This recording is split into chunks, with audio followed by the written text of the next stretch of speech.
Necesidad de efectivo, más que rápido, es de una. Con la confianza de Banco Pichincha. Tu familia, tu hogar, tu auto, tus viajes y todo lo que es importante para ti están respaldados porque con tu Diners Club cuentas con seguros y asistencias en caso de cualquier eventualidad. Encontrar lo bueno en los momentos inesperados es un beneficio más de ser socio. Conoce otros seguros y asistencias en dinersclub.com.es/beneficios. Diners Club, tu mundo sin límites. En Posgrados Universidad Politécnica Salesiana buscamos nuevos líderes. Continúa con tus estudios de cuarto nivel y mejora tus competencias laborales. Inscríbete ya. Más información en posgrados.ups.edu.es o escríbenos al 09 39 66 75 74. En redes sociales encuéntranos como Posgrados Universidad Politécnica Salesiana. Juntos construyendo ciencia. Universidad Politécnica Salesiana. Una decisión con visión. Fin de espacio promocional y publicitario. Aportamos contexto a las noticias. Analizamos a fondo la realidad. Usted ve y escucha. La revista de Opinión Democracia. Periodismo de verdad.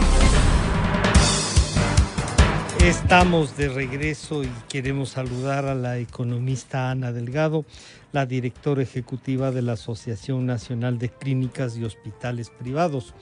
Bienvenida, economista, buenos días. Si bien nos acaba de decir el señor Coronel Zapata, el director del COE, nos acaba de decir que tanto hospitales públicos como privados están en dificultades. Bien, vale la pena hacer un análisis desde el sector privado, su aporte y cómo están evaluando el tema de la pandemia. Economista, bienvenida, buenos días. Muy buenos días a usted y a la audiencia que nos escucha. Sí, efectivamente, el sector privado de salud, y yo puedo hablar especialmente por las instituciones de salud que son miembros de ASPE, es muy complicada en este momento. Es una situación muy difícil. Nosotros tenemos al 100% las UCI, las camas de UCI ocupadas. Nuestras áreas de emergencia están llenas. Ellos realmente, la gente que trabaja en emergencia está trabajando al máximo de sus posibilidades, igual que en UCI, igual que en hospitalización. Y esta situación no solamente se vive en Quito, sino también en Guayaquil, en Cuenca, en Loja, en Ambato, en Santa Elena. Es decir, vemos que la situación está en la mayoría está difícil en la mayoría del país, pero especialmente en 11 provincias. En medio de esta situación que ha resultado tan compleja y tan dolorosa, los miembros de ASPE han hecho todo lo que esté en sus manos realmente, han hecho un gran esfuerzo para poder contribuir, porque esta pandemia ha sido pues terrible, ¿no? En ese marco nosotros hemos... Economista, sí. Antes de avanzar me gustaría preguntarle una cosa que está ahí. ¿Cuánto cuesta por persona en un promedio, podríamos decirlo, en una clínica privada, en un hospital privado, el mantener una cama UCI? Porque a veces se calcula, y claro, la gente dice aquí hay un negocio, pero ¿cuánto cuesta para tener una idea de lo que es mantener una cama UCI en el sector privado, economista? Para poder dar esa información es necesario antes establecer ciertas premisas. En primer lugar, hay que tomar en cuenta que el servicio de terapia intensiva es un servicio de muy alta complejidad que está destinada a la atención de pacientes críticos. Eso es lo primero.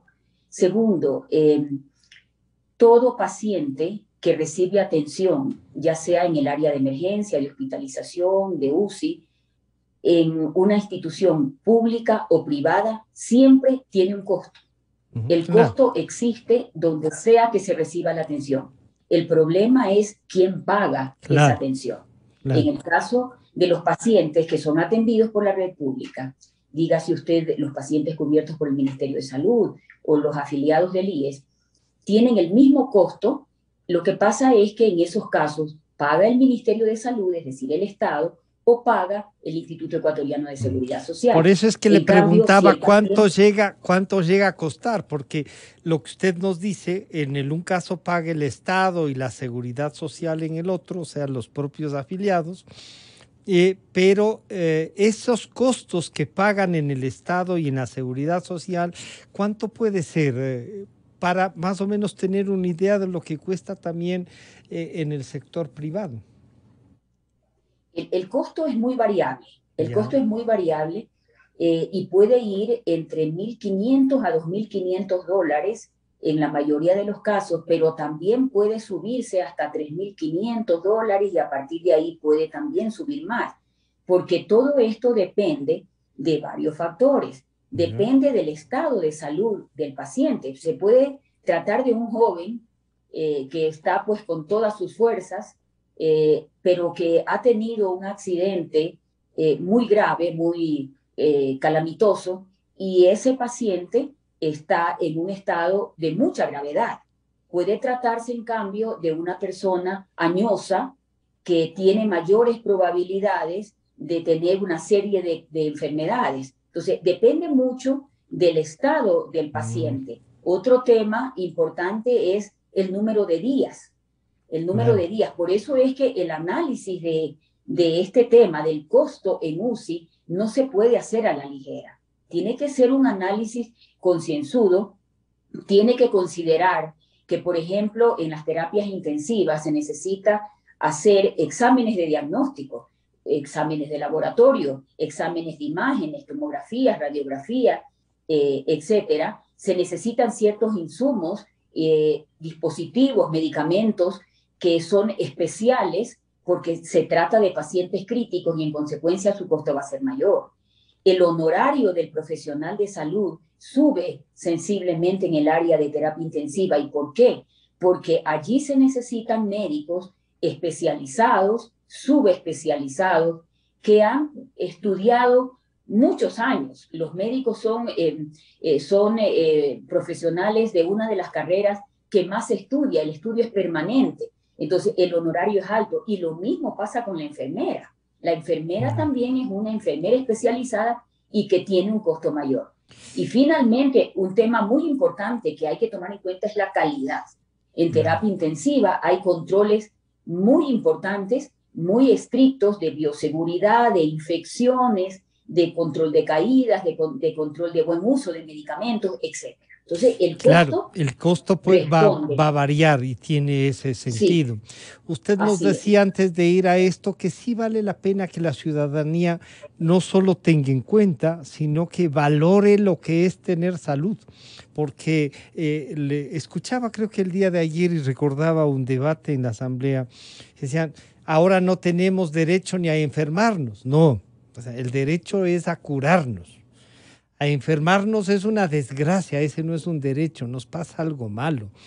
Pero frente a esto y a lo que usted nos dice, si no está cubierto por el tema público, por la seguridad social que ahora se valora más y por eso nos desespera a veces que la ataquen tanto, pasa entonces por estas 11 provincias en donde usted nos iba a comentar cuáles son las mayores dificultades, economista Delgado. En estas 11 provincias la situación es muy complicada porque desgraciadamente pues, ya cuando el paciente llega a la institución de salud ya no se puede hablar en ese momento de prevención, que también me gustaría que después habláramos de eso para evitar que la gente llegue a las instituciones de salud. Pero eso lo podemos analizar más tarde. El problema es que cuando ya llegan a las instituciones de salud, estamos viendo en este momento que el comportamiento de la enfermedad está cambiando. Entonces, en las últimas semanas están llegando pacientes en mayor estado de gravedad y un número importante de pacientes jóvenes.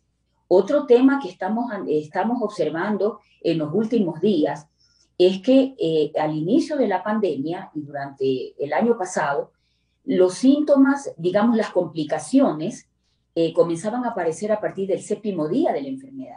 En este momento, las complicaciones se presentan de una manera mucho más temprana. Hemos tenido casos en donde estas complicaciones comienzan a aparecer al 3er día y por otro lado se dan de una manera violenta. Entonces, son cambios importantes. Claro, es un comportamiento más agresivo entonces. Es un comportamiento más agresivo de la infección. Es mucho más agresivo y también la propagación es más rápida, ¿no? Ese es el problema que estamos enfrentando. Entonces, eso en relación a la enfermedad, pero luego llegan a las instituciones. ¿Y qué es lo que pasa? Estamos totalmente llenos en las camas de UCI. Cuando llega un paciente en emergencia, por emergencia, y llega en un estado tal que nosotros nos damos cuenta, los médicos que tratan se dan cuenta que debe pasar a UCI, pero no tenemos espacio. Entonces, permanecen en emergencia varios días. Eso pasa muy pocas veces y lo estamos viviendo ahora. Hay hospitales con 20 cubículos de emergencia, donde están los 20 ocupados con pacientes que necesitan cuidados críticos, es decir, cuidados de terapia intensiva. Y usted nos decía una cosa con lo que yo sí quisiera que nos recomiende y nos hable, el tema de la prevención. ¿Cómo actuar desde el sector salud público y privado?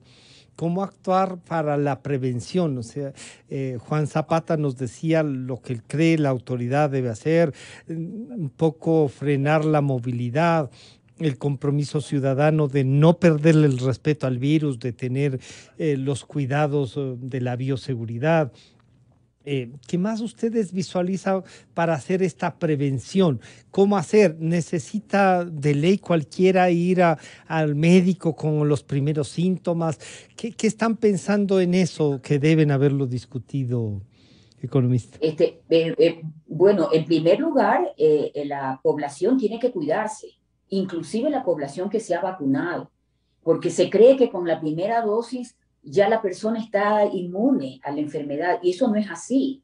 Estamos observando en los estudios que se hacen a nivel internacional que por lo menos se necesitan 15 días después de la segunda dosis. Todo depende de la vacuna, ¿no? Pero en todo caso, no es que la persona se pone la primera dosis y ya está inmune. Hay que esperar por lo menos 15 días o un mes después de la segunda dosis. Entonces, las medidas de bioseguridad, el uso de la mascarilla, del distanciamiento social, el lavado de manos, son temas muy importantes, ¿verdad? Pero yo creo que hay que poner énfasis en la educación comunitaria. Y en este momento, siempre hay una discusión con los comunicadores. Los comunicadores dicen los mensajes tienen que ser positivos y estamos de acuerdo. Pero yo creo que en este momento de una pandemia tan agresiva, los mensajes tienen que ser reales, tienen que decir lo que está pasando para que la gente tome cuidado, tome el suficiente cuidado. Yo creo que hace falta una mayor fuerza en estrategias de comunicación que deben llegar inclusive con modos de comunicación alternativa, no solamente la comunicación formal. Pero además de eso, también es importante que se haga vigilancia epidemiológica, la búsqueda activa de casos. Es necesario hacer exámenes diagnósticos, pruebas diagnósticas para determinar en qué áreas geográficas encontramos el mayor problema. Y en esas áreas las autoridades saben lo que hacer. Se hace el cerco epidemiológico, se hace el aislamiento de pacientes, etc. Entonces, es muy importante que se pueda tomar en cuenta esto. La vacuna, el proceso de vacunación debe realizarse con mayor celeridad. O sea, yo estoy en permanente comunicación. Pero ahí hay una cosa que hay que tomar en consideración, que les decíamos a los alcaldes que comenzaban a exigir que yo quiero traer las vacunas, es que no hay vacunas. Y entonces lo poco que se consigue, a lo mejor en el futuro ya se podrá ir a cualquier clínica, se podrá comprar y tener la vacuna, ¿no es cierto? Pero por ahora hay que estar un poco al ritmo que pueden conseguir las vacunas, y eso a veces también genera desesperación y angustia en la población, economista. Sí hay una dificultad de aprovisionamiento de vacunas, pero, por ejemplo, en este momento ya el país cuenta con vacunas de Sinovac, con vacunas de AstraZeneca. Se ha vacunado durante la fase 0 al personal de salud de primera línea con la vacuna de Pfizer y BioNTech. Estamos en la fase 1, donde se está vacunando a todo el personal de salud, ya no solamente a los de primera línea, se está vacunando a los mayores a las personas mayores de 65 años, se está vacunando al personal de Fuerzas Armadas. Entonces, yo pienso que se ha avanzado algo, se ha avanzado, y conozco que después de 15 días llega un nuevo lote de la vacuna Pfizer, porque estamos en permanente comunicación con el Ministerio de Salud, tratando de hacer las cosas de la mejor manera posible, ¿no? Entonces, sí es un problema, pero de todas maneras el presidente de la República ha dicho que se han comprado, que se ha inclusive pagado pagadas, ¿sí? 20 millones de dosis, y observamos con mucha alegría y tranquilidad que el presidente electo, Guillermo Lasso, está muy comprometido con el programa de vacunación. Desde su sector se elaboró un plan de vacunación que está listo, ¿no? Que está listo, que fue elaborado por un grupo de personas expertas, y eso muestra pues la preocupación del presidente electo, no desde el 24 de mayo, sino desde el tiempo de campaña. Entonces, yo creo que no nos decepcionemos. Yo creo que sí hay alternativas, se está haciendo. Pero también es el compromiso, ¿no? Estas alternativas que hay, que se están caminando, también va por el compromiso de cuidarnos y hacer esta parte preventiva desde la ciudadanía también. O sea, comprometernos a defendernos.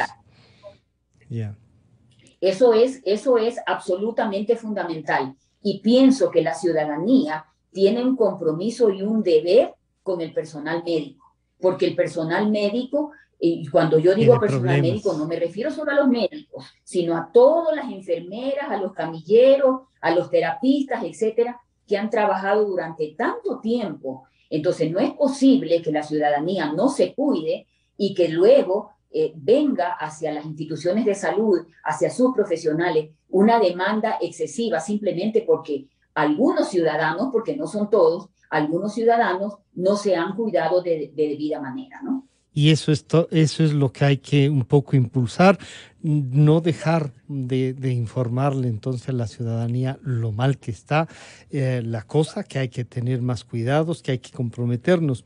Economista Delgado, Ana, muchas gracias por acompañarnos, estaremos en contacto entonces. Muchísimas gracias, siempre a las órdenes. Gracias, ha estado con nosotros la economista Ana Delgado, directora ejecutiva de la Asociación Nacional de Clínicas y Hospitales Privados. Enseguida volvemos, estará con nosotros el ingeniero Patricio Alarcón, ahora ya expresidente de la Cámara de Comercio de Quito. Ya volvemos.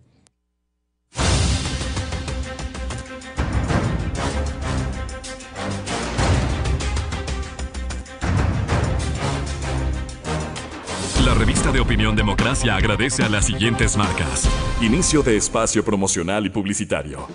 Es hora de remodelar tu sala en Muebles Ashley, aprovechando el especial de tarjetas Banco Pichincha con el 35% de descuento en toda la mercadería del 7 al 18 de abril. Acumula el triple de millas y difiere tus compras hasta 12 meses sin intereses más 2 meses de gracia. Aplican condiciones. Clínica Santa Lucía, su visión es nuestra misión. Con 65 años a su servicio, ahora más cerca de ti, con nuestro nuevo centro de diagnóstico y óptica en Miravalle 3, Avenida Interoceánica S2068. Consultas optométricas, examen visual para ingreso a carreras militares, policiales y centros educativos. Servicio de terapia visual, amplio stock de gafas y armazones. Contáctanos al 09 97 65 7303. Vive tu experiencia CNT, un mundo lleno de emociones, donde la rutina y el aburrimiento no existen. Los mejores planes móviles desde $17,90, precio final al mes, con más de 30